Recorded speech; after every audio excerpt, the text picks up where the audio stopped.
What a cold day to be at church today. It's even colder when you're sitting in front of the aircon. Okay. We are going to speak and continue our conversation that we spoke about last week, and we are still having a conversation about Moses. And the theme today is Moses between a crown and a staff.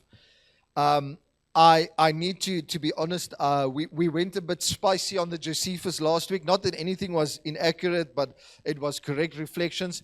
So we're going to still touch on Josephus a little bit today, but I'm going to make it a little bit lighter for you. But I believe there's going to be a lot of significant information that I'm hoping will help you in your journey. Can you guys just change the stage display for me, please, if you don't mind? I would really appreciate that.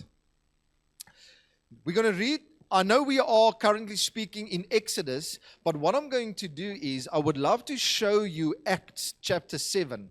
The reason why I'm reading out of Acts, but we're preaching in Exodus, is because this short little passage that we are going to read to you is going to kind of reaffirm what we've been finding out in Josephus as well. So it's just going to be a couple of passages. Acts chapter 7, verse 17 up until I think it's 22. Let's go. This is Stephen preaching in the New Testament, by the way. But as the time of the promise drew near, which God had granted to Abraham, the people increased and multiplied in Egypt, until there arose over Egypt another king who did not know Joseph. Verse 19. He dealt shrewdly with our race and forced our fathers to expose their infants, so that they would not be kept alive. And this time Moses was born, and he was beautiful in God's sight. I'm hoping some of these terms is linking up with what we spoke about last week to you. And he was brought up for 3 months in his father's house. And when he was exposed, Pharaoh's daughter adopted him and brought him up as her own son. And Moses was instructed in all the wisdom of the Egyptians, and he was mighty in words and deeds. We're just going to hang around with those ideas, and we're going to continue from this last week's conversation where we said the following. The conversation is slightly shifting from a family traveling and worshiping God to a nation that's stuck in slavery trying to worship God.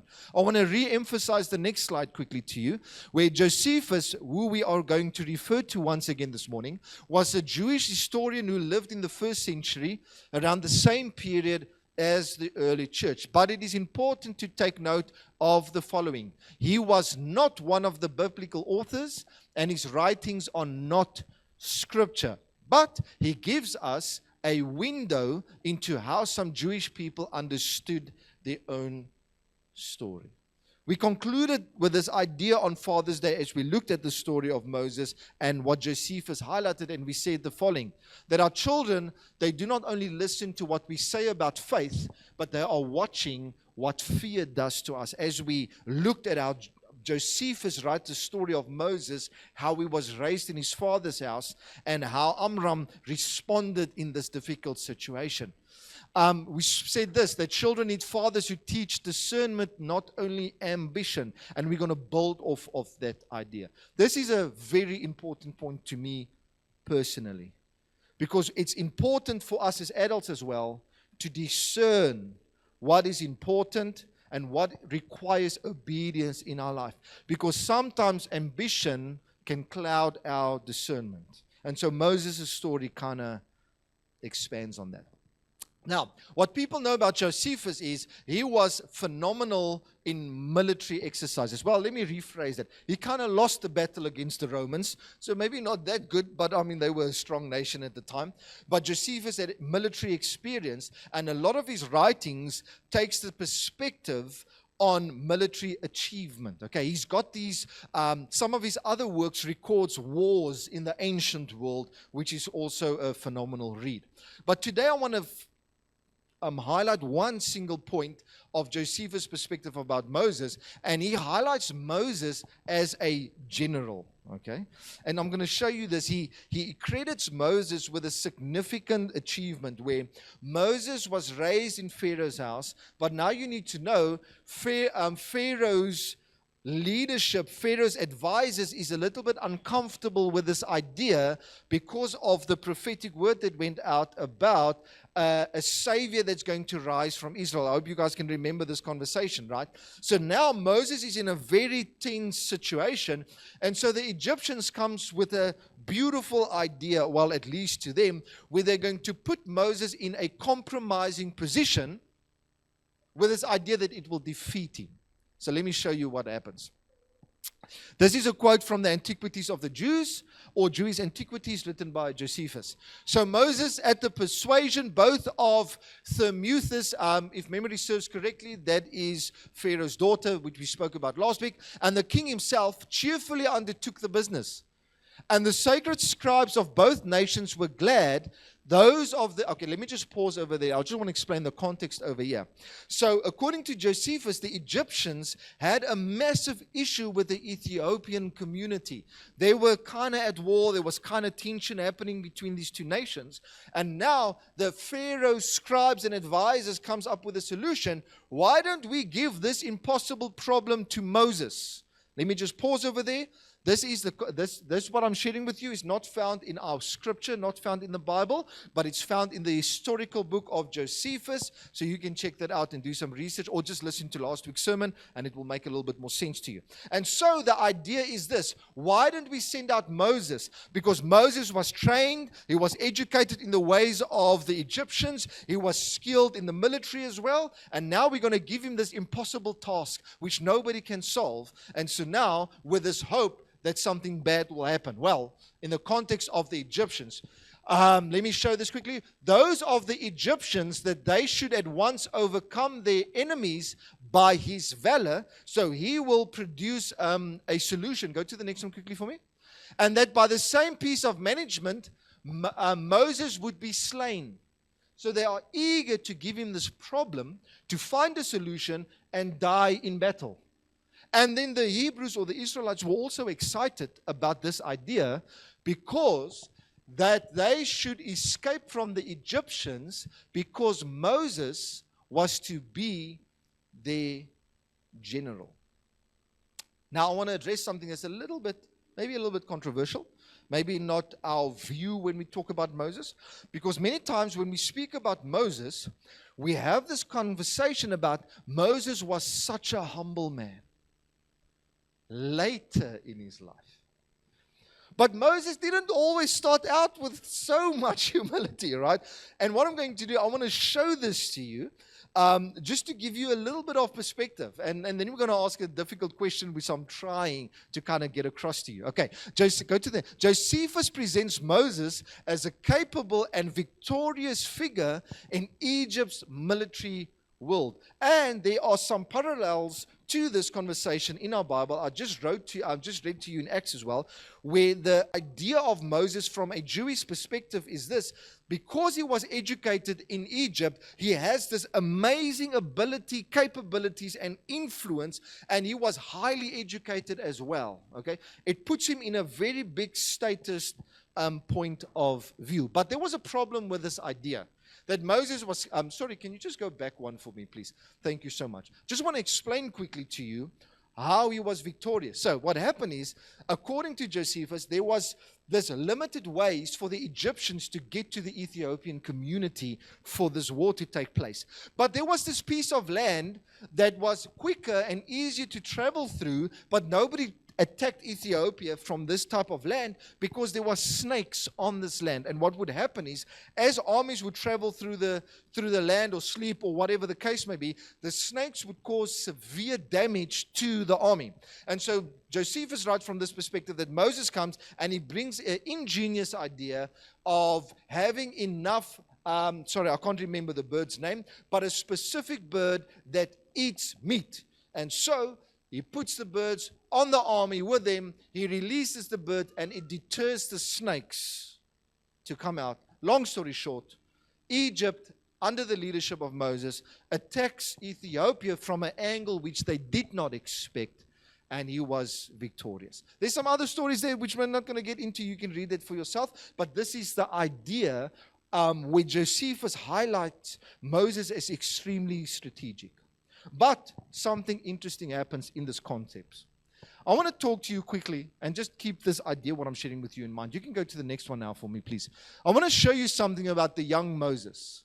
And this is going to be such a meaningful conversation. Well, maybe just in my context, but I'm hoping it will be to you. Moses is young, and he says something about this, that I can do something about this. God has appointed me. He has positioned me. I'm trained. I've been victorious in an army. I've been set up to do something significant. And then the Bible says this. One day, when Moses had grown up, he went out to his people and looked on their burdens, and he saw an Egyptian beating a Hebrew, one of his people. Verse 12. And he looked this way and that, and seeing no one, he struck down the Egyptian and hid him in the sand. Verse 13. And when he went out the next day, behold, two Hebrews were struggling together. And he said to the man in the wrong, why do you strike your companion? Next one, verse 14. And he answered, who made you prince and a judge over us? Do you mean to kill me as you killed the Egyptian? And then Moses was afraid and thought, surely the thing is known. Verse 15. The last verse here. And when Pharaoh heard of it, he sought to kill Moses. But Moses fled from Pharaoh and stayed in the land of Midian. And he sat down by a well. I'm not going to go further into that story, but I want you to pick up on this. Moses, having some success, having a little bit of reputation, quickly picks up something. Go to the next one for me. He knows something in his story is wrong. He knows that even though he's in the house of Pharaoh, he walks out and he sees the suffering of his own people. And he comes to a place where he identifies with his people. And in the single moment where it moves him so much, he does this normal thing. Okay, no, I'm not saying murder is normal. Okay, not what I'm trying to say. But he does this in the context of what I'm trying to explain. This normal thing of trying to act in his own strength to fix something, to respond to something, to change something around. That is the young Moses that you see. But that's not the Moses we kind of think about when we think about Moses. Because we think about Moses as a humble guy. We think as Moses as a guy who had no confidence when he faced Pharaoh. We think of Moses as someone that was somewhat weak. Well, that is true to a certain degree. That was the older Moses. Because the older Moses, after he left Pharaoh's place and he ran away, he tried to do something in his own strength, maybe in a moment of anger or whatever the case may be. He finds himself in Midian, and then something interesting happens. That confidence is kind of missing suddenly. So much so, can you go to the verse for me? Where even when he engages with God, he doesn't have confidence. Come, I will send you to Pharaoh that you may bring my people, the children of Israel, out of Egypt. That is his instruction to go and save the people who he wanted to identify with in the beginning of the story, right? Go to verse 11 for me, please. But Moses said to God, who am I? Doesn't that sound very strange? Just a few verses, okay, there were many years in between the verses, but just a few verses ago, he was ready to go to war. He was ready to physically fight with someone. He literally murdered. Well, murder is a very harsh word in that context. But the idea is he physically assaulted someone, killed someone in a case where someone was abused. His own people were abused. And then he's ready to do something. He runs away. God gives him the same assignment that he tried to do in his own strength. And suddenly it is, but who am I to do this? He is trained, he is qualified, he is experienced. He won, according to Josephus, military battles. But when God shows up and gives him the assignment, he wants to know, but who am I to go and do this? You see, I want you to pick up on something. You can go to the next one for me, please. This is a completely different Moses. It's a different Moses than the one that was found in Egypt. Excuse me. The young Moses, he acts before he's even sent in the first place. He's just ready, guys. Come on, you guys know what I'm talking about, okay? It's like when you play rugby. I'm not sure if anyone here has played rugby before. You hear a week before the time you're going to play against this team, okay? And mentally you know we can dominate them. We know we can do this. Until that first number 8 gives you a tackle here on the short rib because you didn't see him. And you slowly cry for your mommy in the ruck because you don't want anyone to see. And then when the pawpaw hits the fan, when you come to a place where the trouble happens, before the time we are so nice and confident, we can do this, okay? It's like having kids. It's simple, right? You see other parents, this is easy. I mean, you just give them a bottle, you lay them down until you have your firstborn JJ. Just as he gets older, I'm just thinking about what stories I can tell you. But in any case, the one point, you are tired, you are exhausted, and you just want your child to sleep, and the only thing you see popping up on the bed is literally this face. Like 2 o'clock in the morning, it's not funny, okay? It's overwhelming. But because we are young, and I'm going to use a word my dad loved to use, and stupid, okay? Because we are that, we always think things are easier and simpler. But it's only with years where you begin to understand why the leaders who went before you did things the certain way they did them. They say the sharpest pencil always writes the best or something like that, But the older man, he hesitates even when God sends him. I find this so strange. And so it begs to ask this question: what changed? What changed in between? Now we know this, that Moses the prince became a shepherd in the land of Midian after he ran away. We know that Moses, this phenomenal public figure and man, suddenly became hidden. And now it's like God puts him aside. God kind of rejects him. Years goes by when nothing happens to Moses. And he's hidden and he's unknown and he just does his thing. It's almost like God almost canceled his calling. Almost.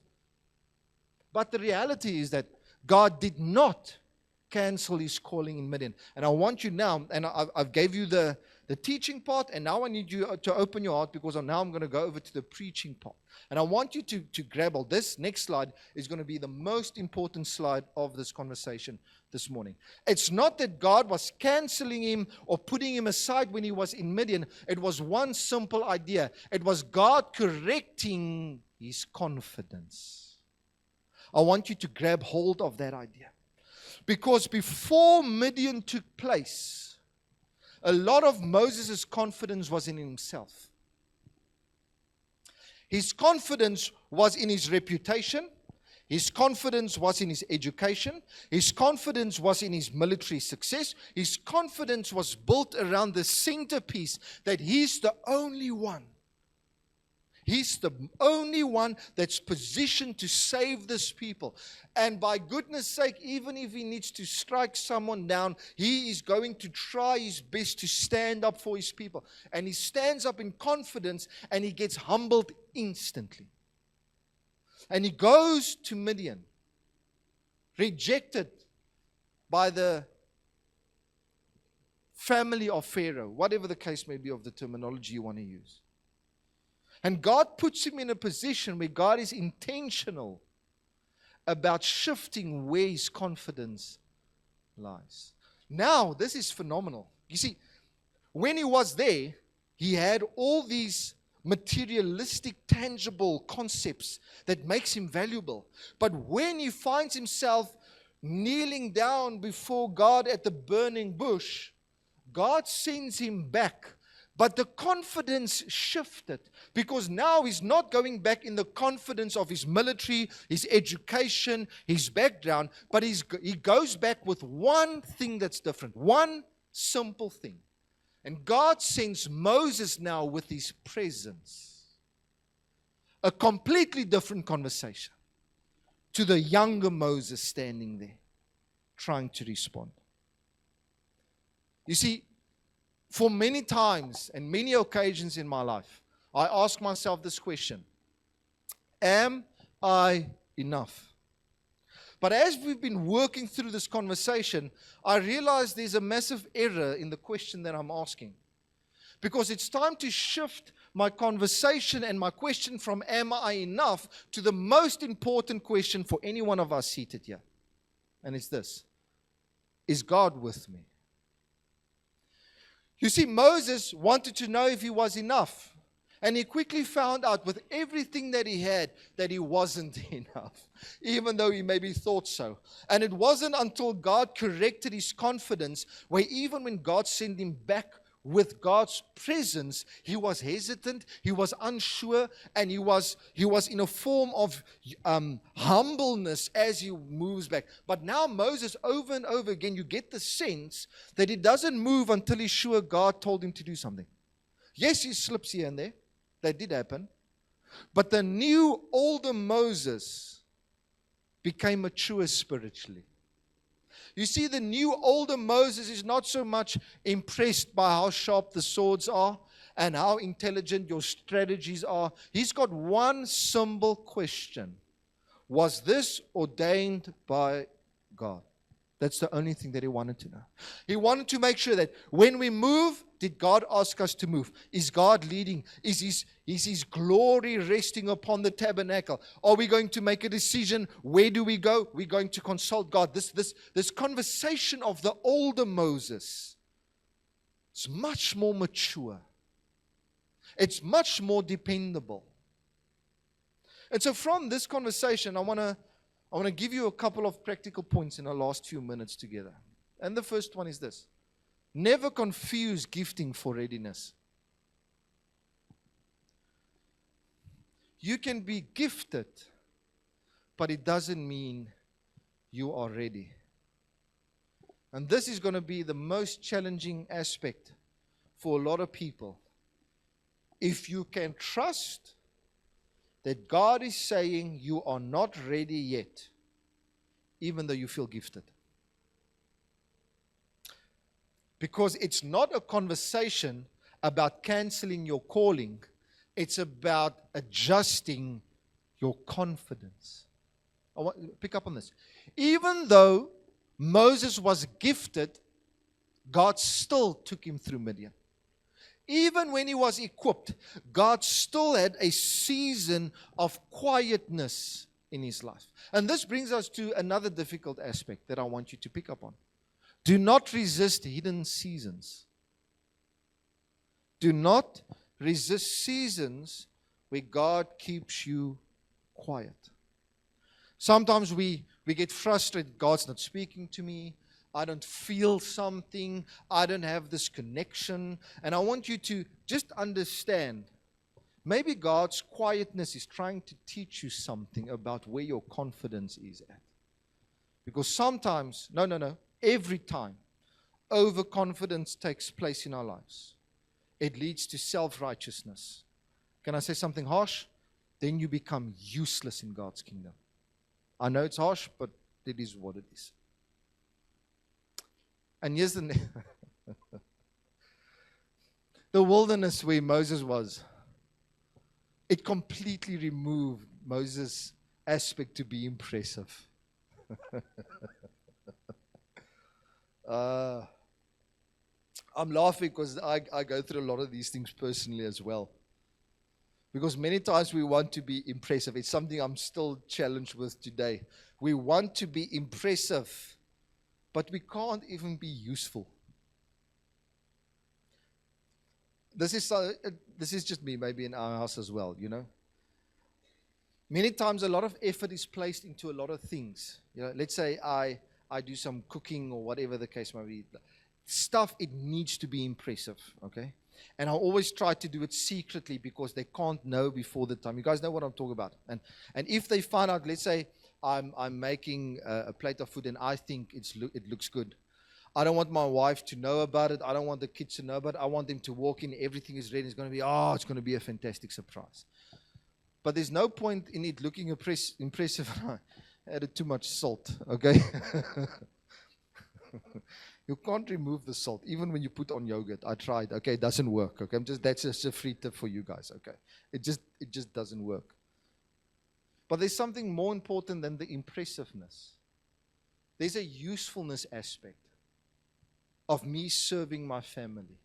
There's a usefulness aspect that it's more important to spend time with the family. I'm not saying you must serve bad food. That's not the point that I'm trying to bring across. But I want you to understand that sometimes we want to be so impressive that we can spoil things for each other.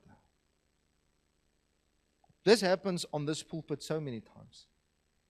I heard one pastor say, and he shared it this way. He said, one morning he stood up and he was ready to preach, and God said something strange. He said, just stand in front of the church and invite someone that wants a hug. And I'm like, oh, why would you do that? They said, you must preach the word.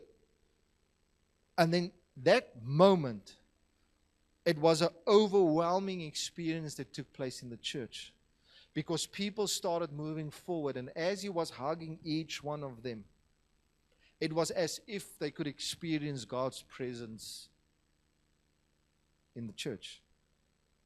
Now compare that to someone that's preparing the most impressive sermon out of Josephus with 9 points and references and read the book twice and had sleepless nights to make sure the referencing are correct. You see, there's a difference between trying to impress people and just loving people. So Moses learned an important lesson, that God was putting him into a season where it was not so much about how he is assigned to impress others, but it's a sign on how he is obedient to God's leading. Because when it sorry why I'm laughing, because I'm just thinking as I'm standing here, how cool would it have been if Moses was the savior with this amazing Pharaoh uniform on. He's got all the tools, he's got all the whistles, he's got a 3-liter horse with a cup holder on the side in the chariot. Can you imagine conquering Egypt with that? But now what he comes with is God gives him the assignment and the function, but God sends him with pluckies and a staff to go and do the same job. It's not glamorous, it's not beautiful, it's not riches, it's not easy, but it is effective and functional.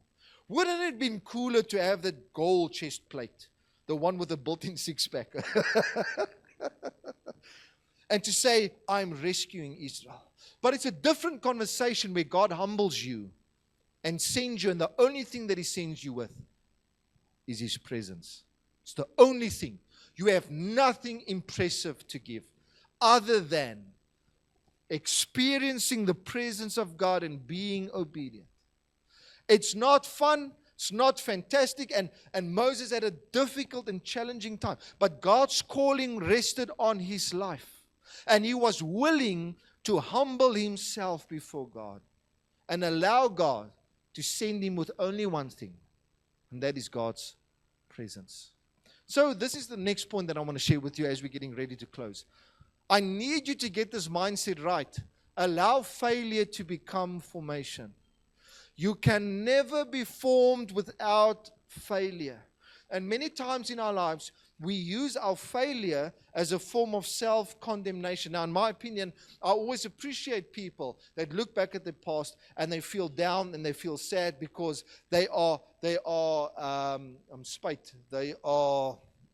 there's regret, thank you. There's regret in their life for their past. That's always a beautiful sign. But I want you to be careful. Instead of putting your regret in your past in the hand of the devil, why don't you take the regret and put it in the hands of God, and God can use that to form a future for you.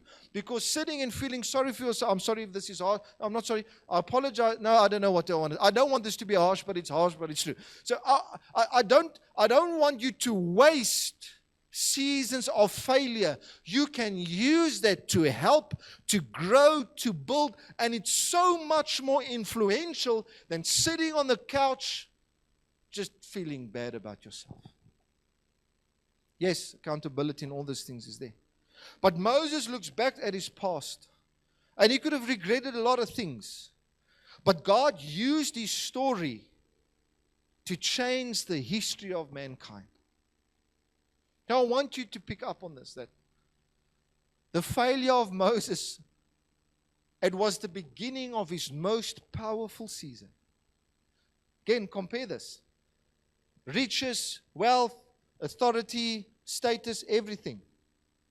But yet, after his failure, his most powerful moment, listen to me carefully, was not when he got the 10 commandments. His most powerful moment was not when he built the ark. His most powerful moment was not conquering enemies. His most powerful moment, listen carefully, his most powerful moment when he knelt down and humbled himself before God. His most powerful moment was not what he achieved in Egypt. Was when he walked through, he humbled himself and he asked God, but who am I? The most significant moment in his life, when he aligned his confidence and when he fixed his humility. You see, humility becomes the safest place for your calling. It becomes, Proverbs 22 verse 4 says the following: the reward for humility and fear of the Lord is riches and honor and life. Now, this is not a conversation of a get-rich-quick scheme. I just want to explain to you quickly how there's a sub-note under many passages in Proverbs 22 verse 4. If you've got a Bible, make this note and go look at commentaries, because sometimes it will even be in the footnotes of your physical Bible, where another translation of the same sentence can say this: the reward for humility is the fear of the Lord, riches and honor and life. This comes from Proverbs. Now, when it comes to humility, this is my last couple of things that I want to share. I need to address it because I can't stop this here, because every time we talk about humility, I get frustrated because we've got a misperception of what humility is. Because sometimes we confuse humility with laziness. And sometimes we confuse humility with fear, which is on the next slide. Yes, nice, okay. But it's going to be mind-blowing. Biblical humility is not lazy, it's not fearful, and it's not hidden. Biblical humility is strength submitted to God. Now, I know we know this, but I'm going to show this to you to the lot. It's going to be a couple of scripture verses. It's one passage, and then we are done for this morning. Because I want you to pick up. I'm sorry, can you just go pick one? Thanks. Biblical humility is strength submitted to God. Now check how expensive humility is. And when I read this passage, I want you to keep Moses in the back of your mind, where he comes from, how he kneels down before God, how he humbles himself, and he goes back with the pluckies and a stalk to go and fulfill his calling that God has called him to be. We're going to read from Philippians 2. So if there is any encouragement in Christ, and any comfort from love, and any participation in the Spirit, and any affection and sympathy, verse 2.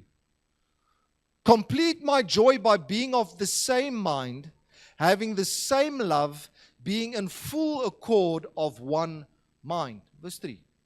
Do nothing from selfish ambition or conceit, but in humility count others more significant than yourself. Stop quickly.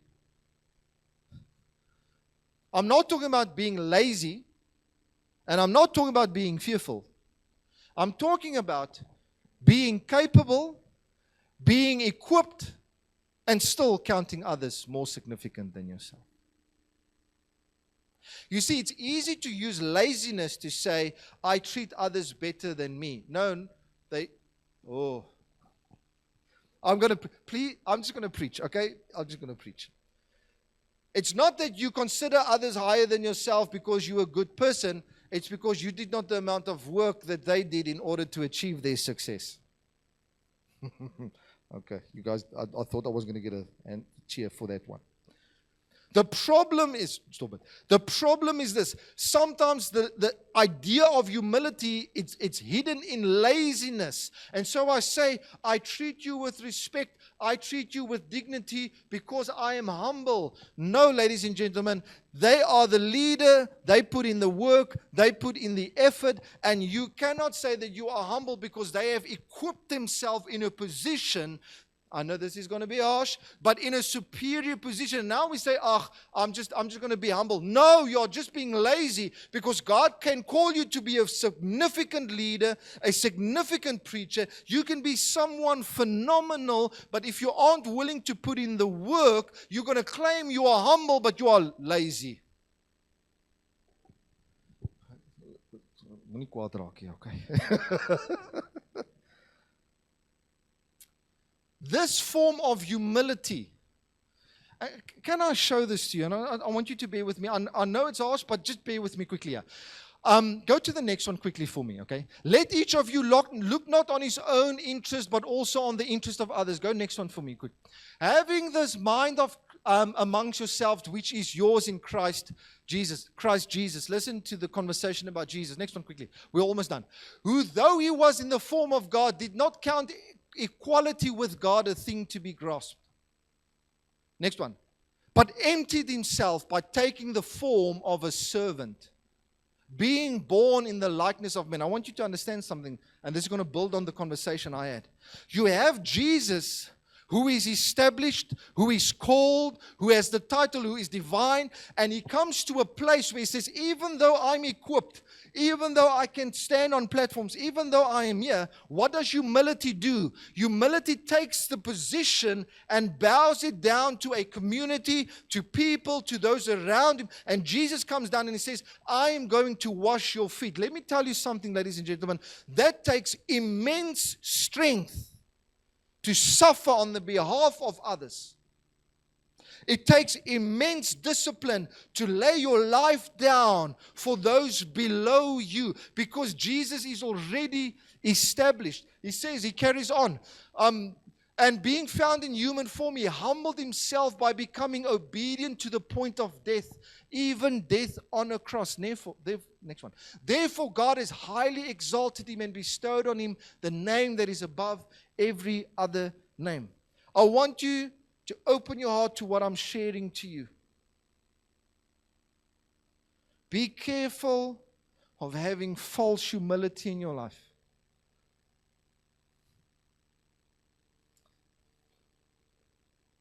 When it comes to Jesus giving his life on the cross, that form of humility, that form of humbleness that he shows us there, it's not a cheap humility. Listen carefully. It's not a lazy humility. It's not a fearful humility. It's a selfless humility where he is positioned higher, but is willing to give of himself to others. So I want to ask you a question this morning. Are you humble? Or are you lazy? Are you humble? Or are you fearful? Because sometimes we confuse those two with one another. I shared this before and I'm going to repeat this again. It's not humility if God calls you to lead a nation, but you say in disobedience, I'm not willing, because I'm not supposed to be there. It's not humility, ladies and gentlemen. It's disobedience. It's not humility, it's laziness. When we look at how this passage in Philippians displays and explains the character of Christ, he had all authority, all dominion, all position. Yet, in his strength, he submitted his ability to God. And if God needed him to wash the feet of others, he washed the feet of others. If God needed him to heal, he healed others. If God needed him to speak to the woman at the well that nobody wants to speak to, Jesus was ready to go and speak. I want to conclude with a disclaimer as we're going to end this preach this morning. It's not my intention to come across as insulting. That's not what I'm doing. Or well, maybe that's what it sounds like, but that's not the agenda. What I'm trying to bring across to you is if God has called you and God has equipped you, humble yourself before Him and allow Him to use you. But we need to be careful of claiming moral humility if it's just not that. Because biblical humility is one of the most expensive things. It's not a cheap thing. It's not an easy thing. But God can use you in your gifts, in your ability, in your story to make a difference. But are we willing to humble ourselves? Are we really willing to humble ourselves? Moses experienced Midian. Jesus experienced the cross. And it's interesting, listen to this, you can stay at this verse. The use of the word therefore, the idea of Jesus humbling himself before God. Because Jesus was willing to humble himself, that was the reason why God has highly exalted him and bestowed on him the name that is above every other name. Again, being impressive or being useful. Being impressive or being obedient. And I want to encourage you today. Sorry, I'm laughing at myself because I'm trying to inspire you to say yes to God, and I'm thinking to myself, it's coming across very skellerig this morning, and that's not what I'm trying to do. I'm trying to inspire you to listen to the story of Moses. I'm trying to inspire you to read the story of Jesus and allow God to do that significant work in your life. But He can't do it if you can't humble yourself. He can't do that if you are running after the status, you're running after the position, you are running after, can I use this word, the good works. You are trying to look impressive. All you need to do is just be functional. That means you have to put in some work, you have to put in some effort, and sometimes, many times, all of the time, service is going to be towards people that doesn't have that strength that you have in that area. You are going to share wisdom to people who does not have that wisdom. And that sounds noble, but it can be frustrating, because that's why we're going to look at others and we're going to criticize them, okay? Why on earth did my son run over the road? Can't he think with his brain, okay? No. That's why you have been positioned in order to train, to equip, because the thing is, are you willing to submit and humble yourself and spend time with those who God has placed around you to lift them up, to build them up? But then you need to be willing to humble yourself. You can't be lazy, you can't be fearful. Let's close our eyes and pray.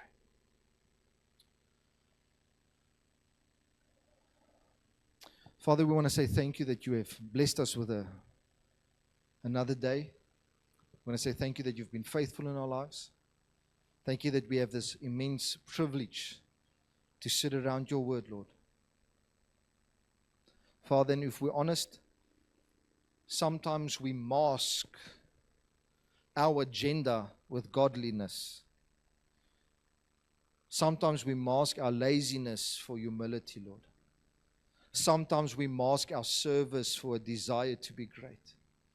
But we know that you can see past the outer layers of why we do what we do. So, Lord, my prayer is that you will fill our hearts and strengthen our hearts so that we can really humble ourselves before you. Father, it's not always easy. It's not always simple. And many times it costs us something. But as we always pray in our church, Lord, we want to be a real church. We don't want just to be a gathering, Lord. And so, Father, my prayer is that each one that's here, that you have been called to service. Each one that's here, that you have been anointed. Each one that's here, that you have placed strategically in an area. Lord, my prayer is that they will fill their hearts with humility, that they would serve those around them, Lord. That they will kneel down and be willing for you to lead them, Lord. That they will be willing to take that step of faith so that they can be functional in your kingdom, Lord. This is not a conversation, Father, about ego, about status. It's a conversation about being part of your family, Lord. Thank you for this narrative of Moses that we can follow, that we can learn from, Lord. And we draw from that we want to apply to our life. We pray that in Jesus' wonderful name. Amen and amen. Thank you.